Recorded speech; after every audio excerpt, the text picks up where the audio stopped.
الجامعة أكبر خطأ أدخله في حياتي. غلط، غلط أدخل جامعة.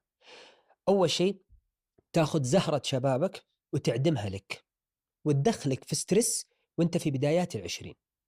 دخلك في ستريس وضغط نفسي، وفي وهم. الحين يلا أنا الحين شهادتي دبلوم توليد طاقة، وعندي إمكانية دخول هندسة ميكانيكية. هل أنت مؤمن أن طارق حرب بيطلع من هذا الباب ويدفع 60,000 ريال للتقنية ويدخل هندسة ميكانيكية؟ لا، أبدا، مستحيل راح أسوي هذا الشيء. زي اللي يدخل تغذية وزراعة، ليش فاتح القسم؟ بفهم.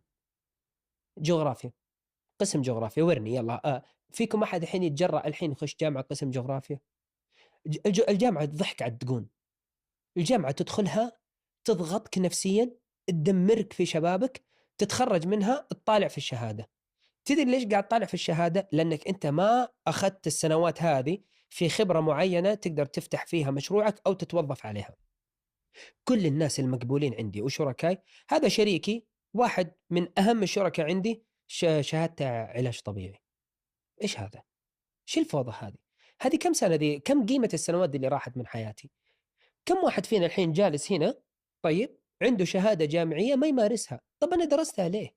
أنا أدرس جامعة إذا أنت في السنة الثانية من الجامعة بتوقعني وظيفة، وقعني عقد السنة الثانية من الجامعة بأن أنا بتعين في المكان الفلاني، وأن المكان ذا الفلاني بيتعهد أنه يأخذني عنده، وشرط جزائي أنه ما يفصلني 5 سنوات. والله لو أخش جامعة، لكن أخش على أمل أني أنا أركب جمل؟ مستحيل، مستحيل. أنا تعال خش عندي جامعة، معدلك أنا أختار لك أشياء أنت تختار فيها أقسام، هذا واحد.